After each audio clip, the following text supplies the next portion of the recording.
Dear student, myself Dr. Bishu Marmanti, Faculty of Physics, Bose Cuttack.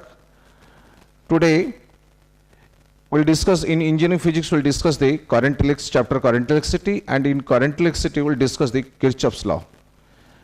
And that is the Kirchhoff's first law, that is Kirchhoff's current law, that is KCL. That is KCL, Kirchhoff's current law. That is the Kirchhoff's current law. We'll discuss the Kirchhoff's current law. It states that the algebraic sum of the current meeting at a point in a junction is 0. The algebraic sum of the current meeting at a point in a junction is 0. So, in algebraic sum of the current meeting at a point in a junction is 0. So, this is the Kirchhoff's first law.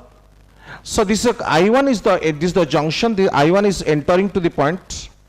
I2 is entering to the point, I3 is leaving from that point, I4 is leaving from that point, I5 is leaving from that point or junction. So I can write it as I1, entering to is I2, leaving is I3, so entering is minus I3, leaving is I4, so entering is minus I4, leaving is I5, entering is minus I5, is equal to 0. So I can write it as I1 plus I2, I3 plus I4 plus I5. This is the current I1 and this is current I2.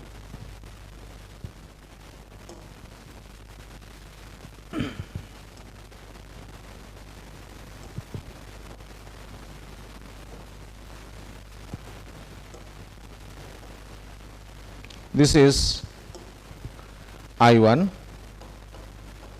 plus I2 is equal to I3 plus I4 plus I5. So the algebraic sum of the current, total current entering to the point is equal to the amount of current leaving from that point. This is the consequence of the Kirchhoff's first law. This is the KCL. This is the KCL, Kirchhoff's current law. The algebraic sum of the current entering to the point I1 plus I2 is equal to I3 plus I4 plus I5. The amount of current entering to the point, total amount of current entering to the point is equal to total amount of current leaving from the point. This is the consequence of the Kirchhoff's first law. Now we'll discuss the Kirchhoff's second law, that is Kirchhoff's voltage law. It states that algebraic sum of the, that is the Kirchhoff's voltage law, algebraic sum of the potential difference and EMF, electromotive force across a closed loop is equal to 0. This is the Kirchhoff's second law. This is the algebraic sum of the potential difference and EMF, that is the potential difference and EMF across a closed loop is equal to 0. And this is the summation of PD means potential difference, EMF and potential difference across a closed loop is equal to 0.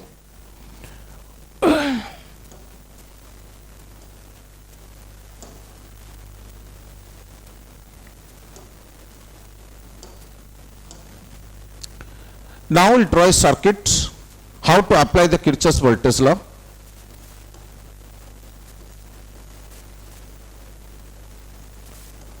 This is EMF E1.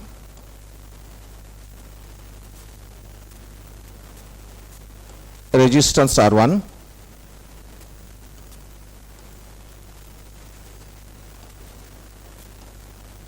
Resistance R2.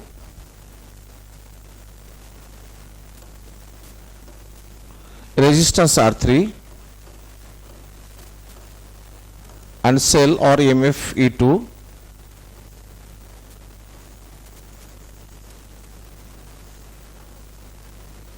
R1, R2, R3 and R4. Suppose in the two different cells, suppose E1 is greater than EMF. So current will be drawn from the higher cell.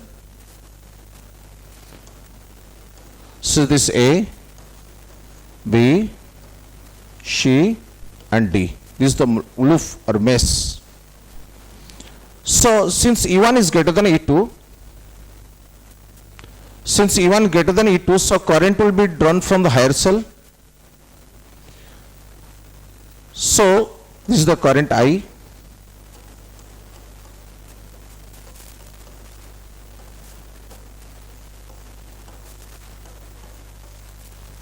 Apply Kirchhoff's voltage law to the loop KVL. Apply KVL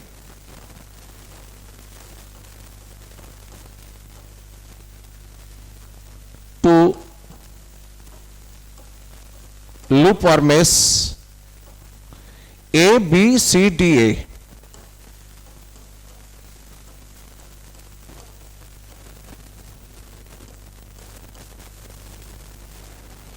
While going along the loop, if the current flows in opposite direction, then current is taken to negative. While going along the loop, if current is in the same direction, current is taken to be positive. If we will face first positive terminal of the cell, then EMF is taken to be positive. If we will face first negative terminal of the cell, then EMF is taken to be negative. That's all. So apply A, B, C, D, A. We can apply the Kirchhoff's voltage law to loop A, B, C, D, A. So while going along the loop A to B, current is opposite direction, that is minus IR1. And face the first positive terminal cell, that is plus E1. And while going from B to C, current flows in opposite direction, that is minus IR4. And C to D, and you'll face negative terminal of the cell, that is minus E2. And while going along the loop, current opposite direction, that is minus IR3. And D to A, current flows in opposite direction, that is minus IR2 is equal to 0.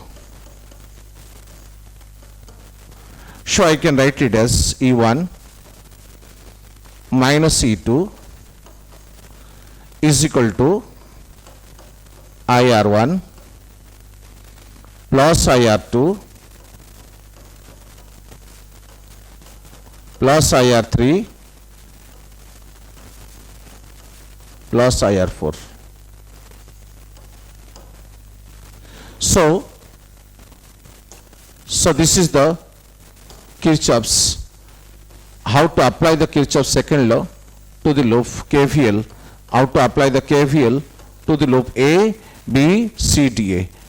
So similar manner we can apply the Kirchhoff's voltage law DC, BA, same answer will occur. If you apply Kirchhoff's voltage law to the loop, apply KVL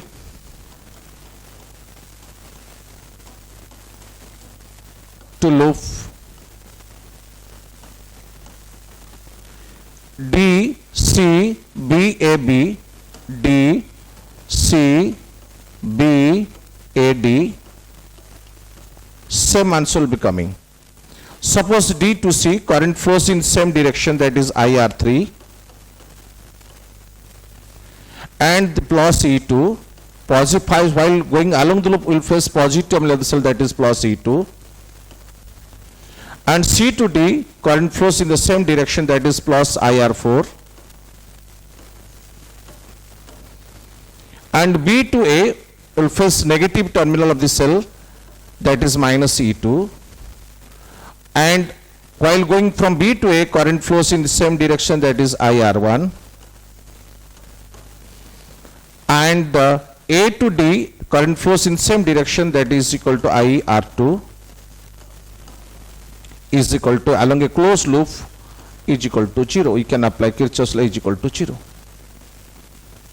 So I can write it as E1, this is plus E2 plus IR3 plus E2, this is minus minus E1, this is minus E1, this is minus E1. So IR3 plus E2 plus IR4 minus E1 plus IR1 plus A to D plus IR2 is equal to 0. So I can write it as E1 minus E2 is equal to IR1 plus IR2 plus IR3 plus IR4. So same Same thing will occur, same answer will be coming if you apply Kirchhoff's KVL along the DCBA or ABCA, same answer will be coming, exactly same thing will occur, same thing. So this is the all about the Kirchhoff's voltage law. Now we will apply the Kirchhoff's voltage law, Kirchhoff's law to Wheatstone base. Now we will discuss the application Kirchhoff's law to Wheatstone base. And Wheatstone base is an electrical arrangement which forms the basis of the most of the instrument used to calculate the unknown resistance, and it can be used in meter base, carry first base, it can be used. Now, so we will discuss the Wheatstone base.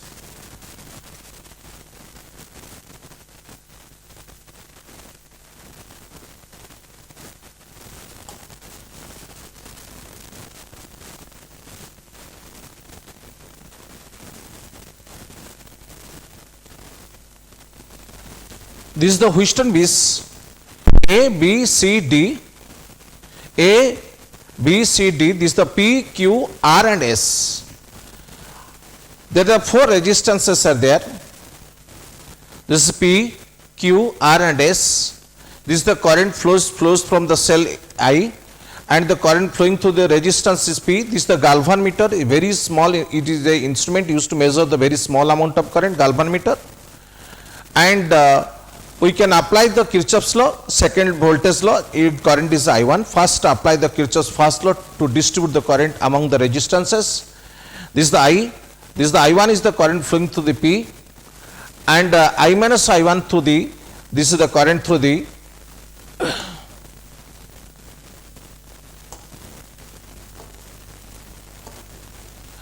I through the R, I minus I1, and this is I1 is the current through the I P, and this is the IG is the current through the galvanometer, and rest of the current flows to the I1 minus IG through the Q, and this is IG, this is key is closed, this is IG and I minus I1, the total current is I minus I1 plus IG. So the total current is I minus I1 plus I1 minus IG plus IG, and total current is I. So the amount of current,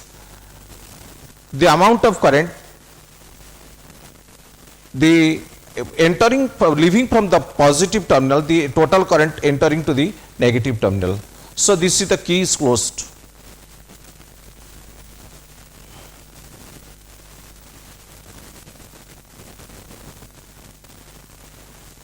Now there are four resistances A, B, C, D.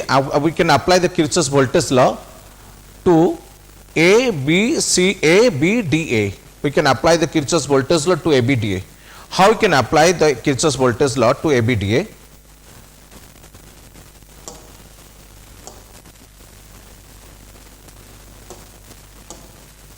This is A, B, D, A.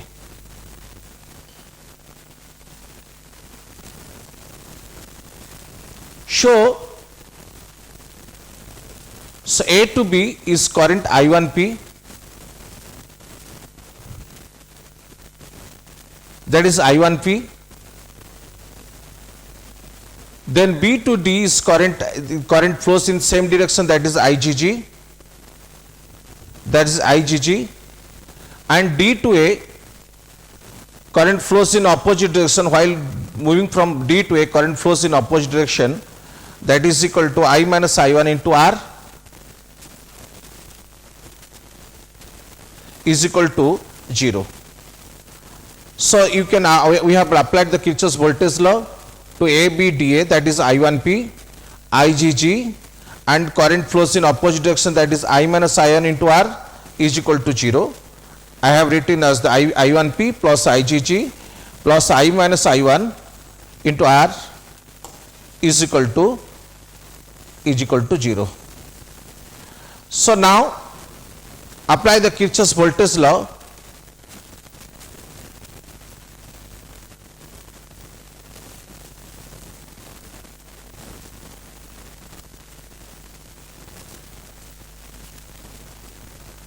to loop BCDB. We can apply the Kirchhoff's law to the loop BCDB.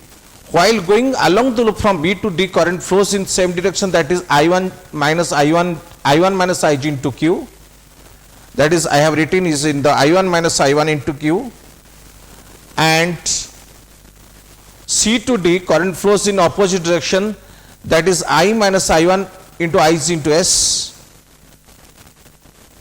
that is I minus I1 into Ig into S, and while going from D to A, D to B current flows in opposite direction, that is minus Ig into G, that is the minus Ig into G is equal to 0.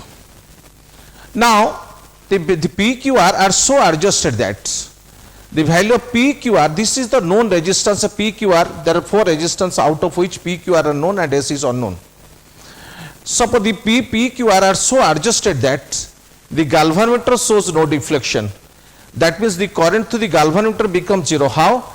It can be possible only when the B and D are in same potential. If the B and D are in same potential, the current to the galvanometer becomes 0, and in this state the bridge is said to be balanced, that is called the balancing condition of the bridge. So PQR are so adjusted that these are known resistances, so we can adjust the value of PQR, and so that the galvanometer shows no deflection, that is the current to the galvanometer becomes 0, that is Ig is equal to 0, and this is known as the balancing condition of the bridge. And in this state I is putting the value of Ig is equal to 0 in equation 1 and 2, and we can get the values. This is Ig is equal to 0,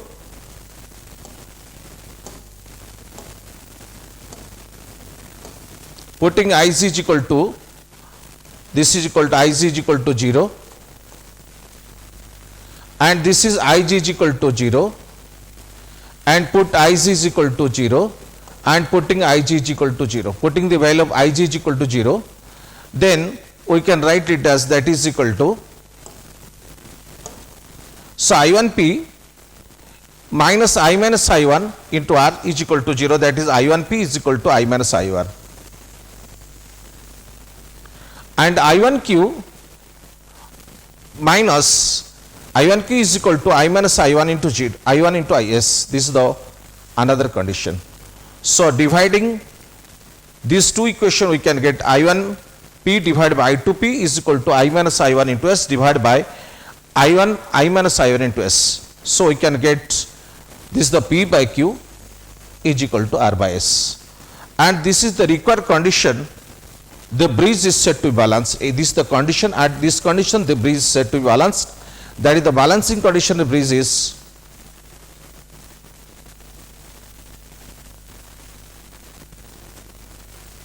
this is the balancing condition of bridge is P by Q is equal to R by S. So this is the Wheatstone bridge condition, and this Wheatstone bridge can be utilized in meter bridge, carry thruster bridge, in different instrument, means electrical instrument. Thank you very much.